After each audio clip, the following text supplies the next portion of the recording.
9 News at 5 starts right now. We begin tonight tracking the threat of severe storms across the state, with a chance to see gusty winds, heavy rain, and even some rare September hail. It has been a busy day out west, where a tornado was confirmed earlier this afternoon. A viewer sent us this video of that tornado near Pleasant View, just outside Montezuma County. The National Weather Service did issue a tornado warning for that area in southwestern Colorado, right along the Utah border. Good evening. Thanks for joining us. I'm Evan Krugel. Let's get right out to 9 News meteorologist Corey Reppenhagen. Corey, it's been a busy day out there, and there could be chances for more severe weather on the way tonight. Yeah, the severe weather is diminishing now, but we could still get some small hail, some wind in the 50-mile-per-hour range, and some heavy flash flooding downpours. Here's another shot of that tornado. This was on the Utah side. This is in the Four Corners area. Touched down about 12 miles to the west of the Colorado state line. But look at this awesome vantage point that the Navajo Nation police officer got here just outside of Montezuma Creek. We do have that flash flood watch still in place. For the most part, all this morning this watch will go all the way until about midnight tonight.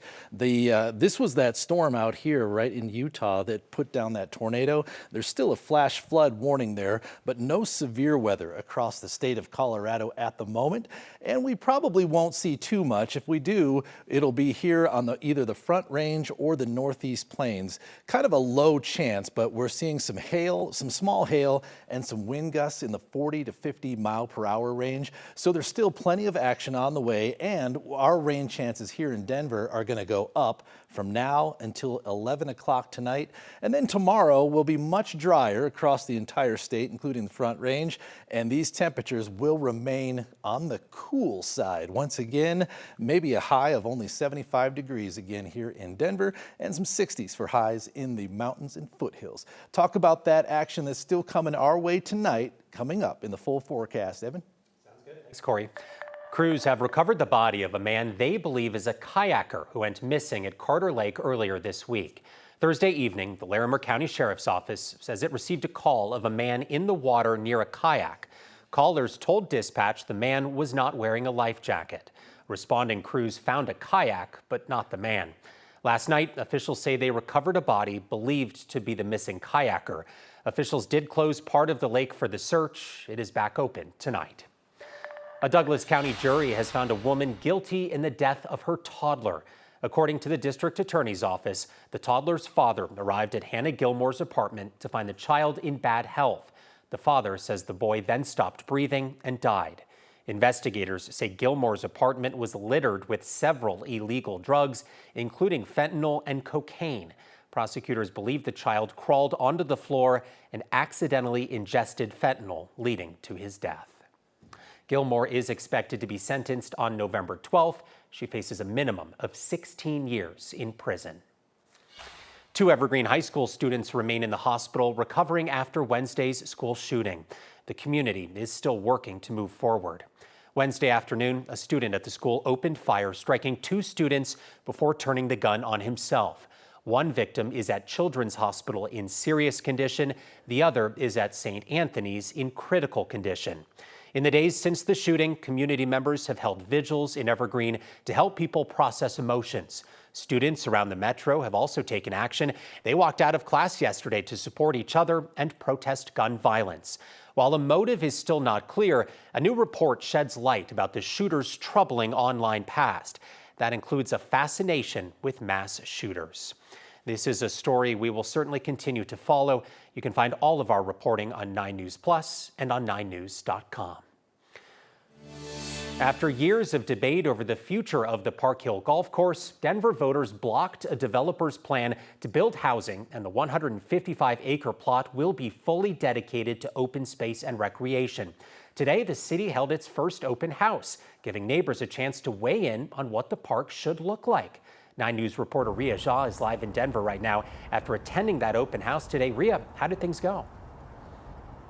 Yeah, more than 300 people showed up, and this is actually a pretty big deal. It's supposed to be Denver's 4th largest park, and the last time they opened a park this big was way back in 1911 over Wash Park. So more than 100 years ago, it's a really big deal, and community members clearly wanted to be a part of it.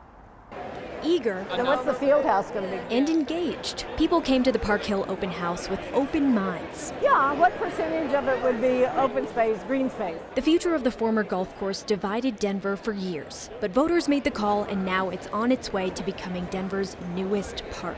To kind of have that opportunity for community to really come in after this has been so divisive and now have that conversation about what are we going to build together. Jolyn Clark is the executive director for Denver Parks and Rec.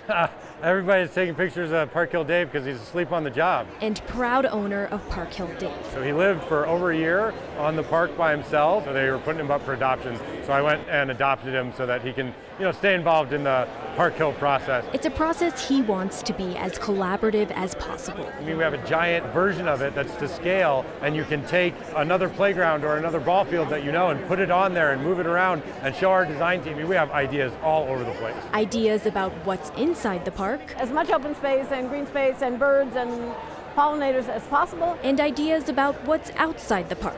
Expansion of a grocery store, because I bike to the grocery store all the time to run errands. Which is why Sarah Showalter's team was there. She's with Denver Community Planning and Development. So we're looking at things like mobility, housing affordability, trying to get a grocery store to come into this area. Building a park alongside the community it will belong to. Bringing people in is going to be really important. Bringing the neighborhood in. So they feel like they own it. Yeah, exactly. City officials are now having a public survey, just hoping to get as much feedback and public input as possible as they move through this process. Evan? Yeah, the latest step in a lengthy process. Ria, do we know how funding will work for these changes at the park yet? Yeah, the mayor previously said he's planning on doing $70 million. It's part of his Vibrant Denver spending plan, and that goes to a vote in November. So even more opportunities for the community to weigh in on all aspects of this process. Ria, thank you. Topping national headlines, the Trump administration is announcing more steep cuts, this time for an AIDS relief program. PEPFAR's funding was primarily from USAID, which the Trump administration dismantled earlier this year. The State Department issued a waiver to exempt life-saving services, including those with this program. However, nonprofits warn that HIV and AIDS projects have already ended. Some members of Congress say the cuts are already hurting patients and projects globally. The program is credited with saving more than 26 million lives over the past 2 decades.